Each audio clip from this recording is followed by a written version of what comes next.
മോഹൻലാലിൻ്റെ ജീവചരിത്രം വരാൻ പോകുന്നു. ലാലിൻ്റെ അഭിനയ ജീവിതത്തിലെ ഏടുകൾ ഉൾപ്പെടുത്തി മുഖരാഗം എന്ന പേരിൽ ഒരു ജീവചരിത്രം വരുന്നതായി ജന്മദിന സന്ദേശത്തിൽ ലാൽ തന്നെ സാക്ഷ്യപ്പെടുത്തുന്നു. ഭാനുപ്രകാശ് എഴുതുന്ന മുഖരാഗത്തിൻ്റെ അവതാരിക തയ്യാറാക്കിയിരിക്കുന്നത് മലയാളത്തിൻ്റെ പ്രിയപ്പെട്ട എഴുത്തുകാരൻ അന്തരിച്ച MD വാസുദേവൻ നായരാണ്.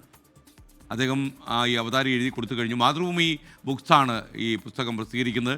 അഭിനയ ജീവിതത്തിൽ 47 കൊല്ലം പൂർത്തിയാകുന്ന ഡിസംബർ 25 മുഖരാഗം പുറത്തിറങ്ങുമെന്ന് മോഹൻലാൽ പറഞ്ഞു. പ്രിയപ്പെട്ടവരെ, എൻ്റെ ഈ പിറന്നാൾ ദിനത്തിൽ ഒരു വലിയ സന്തോഷം നിങ്ങളുമായി പങ്കുവയ്ക്കുകയാണ്. ഭാനുപ്രകാശ് എഴുതിയ എൻ്റെ ജീവചരിത്രം മുഖരാഗം മാതൃഭൂമി ബുക്സ് പ്രസിദ്ധീകരിക്കുന്നു. മലയാളത്തിൻ്റെ പ്രിയപ്പെട്ട എഴുത്തുകാരൻ MT വാസുദേവൻ നായർ അദ്ദേഹമാണ് അവതാരിക എഴുതിയിരിക്കുന്നത്. കഴിഞ്ഞ 47 വർഷത്തിലേറെയായി തുടരുന്ന എൻ്റെ അഭിനയ ജീവിതത്തിലെ വിവിധ അടരുകൾ അടയാളപ്പെടുത്തുന്ന പുസ്തകമാണിത്. ഏറെ വർഷങ്ങളായി എനിക്കൊപ്പം സഞ്ചരിച്ച് എൻ്റെ ജീവിതം അക്ഷരങ്ങളിലേക്ക് പകർത്തി എഴുതാൻ ഭാനുപ്രകാശ് എന്ന എഴുത്തുകാരൻ നടത്തുന്ന പരിശ്രമങ്ങളാണ് മുഖരാഗത്തെ യാഥാർത്ഥ്യമാക്കുന്നത്.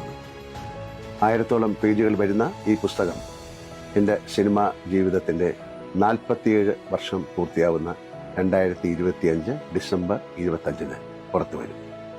നന്ദി. എന്തായാലും ആ പുസ്തകത്തിനായിട്ട് വായനക്കാർ കാത്തിരിക്കുമെന്ന കാര്യത്തിൽ സംശയമില്ല. Thank you Mohanlal.